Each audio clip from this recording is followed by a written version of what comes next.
Hello, I am Vincent Roykers, and this is Lab 5, Create Your Own Adventure. In this lab, we were free to choose our own goal of study.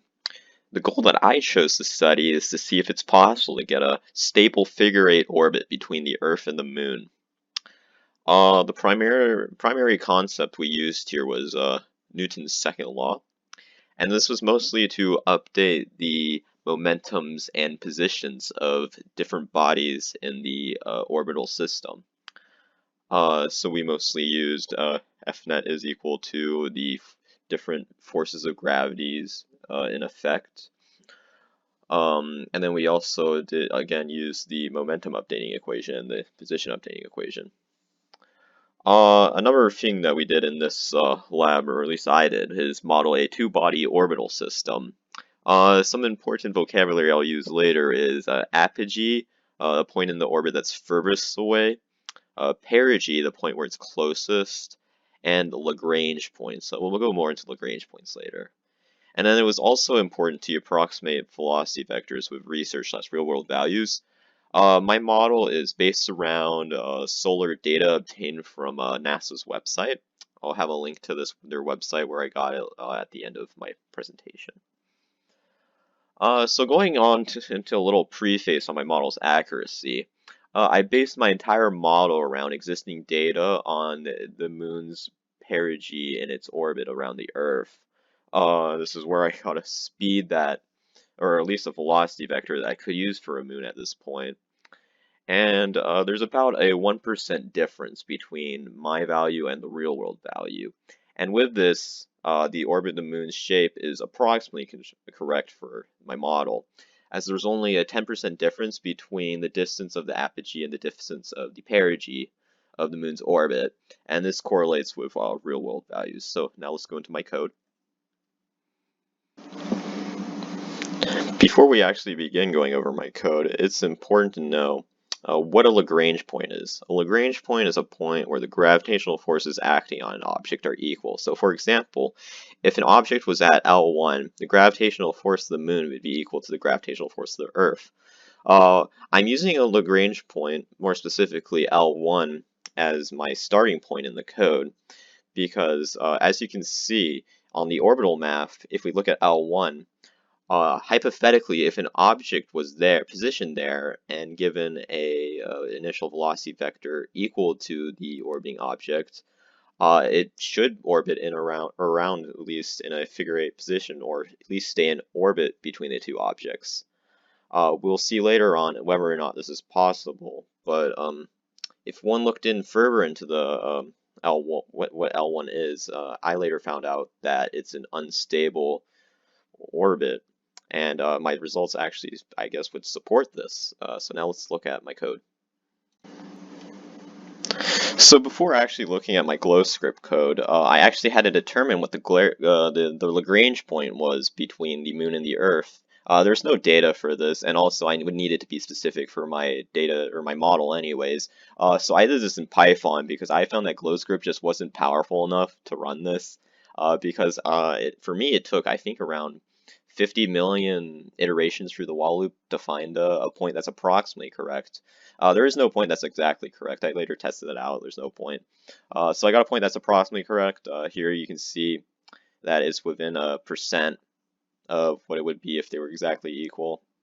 So what this essentially is this is just the initial data given by NASA for the radius of the moon. I decided it even wasn't even used, but the mass of the moon and the mass of the Earth.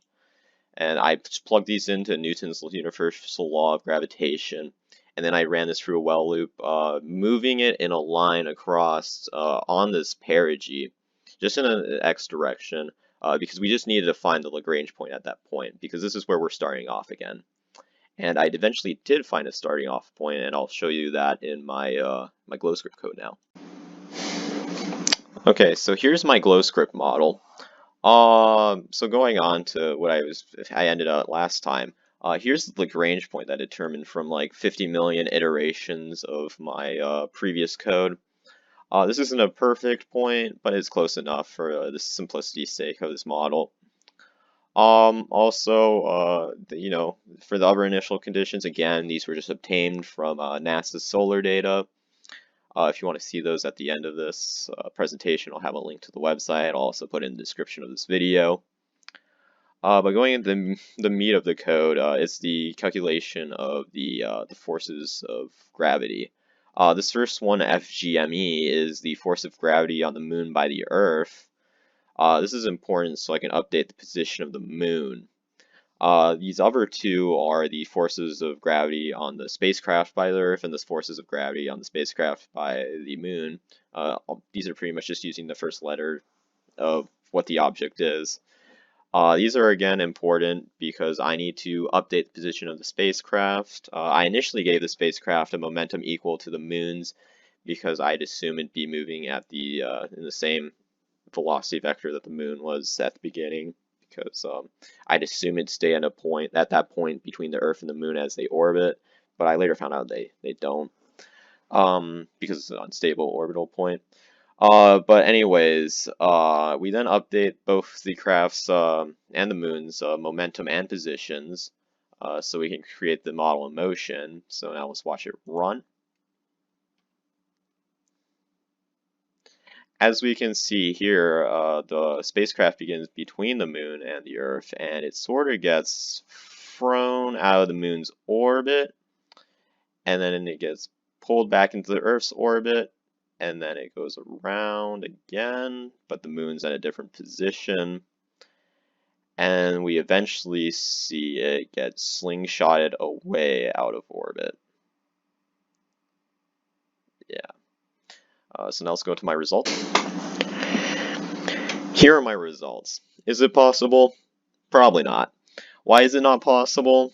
Well, if you went and done further research into Lagrange points, you'll find that L1 and L2 are considered unstable orbits. So what that means is that it's very easy for an object to fall out of that, I guess, orbital pattern, as seen here as it's slingshotted out of Earth's orbit. And I guess, yeah, it's just not possible to have a figure-8 orbit, or at least a stable one. But let's go into our final thoughts. Was this experiment or at least lab, a total bust? I don't consider it a total bust because, as we can see, the object was slingshot out of orbit, and I guess that could have applications to real-life space projects, as using gravity to move the object could help save fuel. Like, for example, if you wanted to send a space probe out of Earth's orbit, you could use both the Earth and the Moon's gravity in combination to slingshot it out of orbit in order to save fuel costs. And this will allow you to send a much heavier spacecraft into space because fuel is a major weight concern. So, yeah, that's my lab.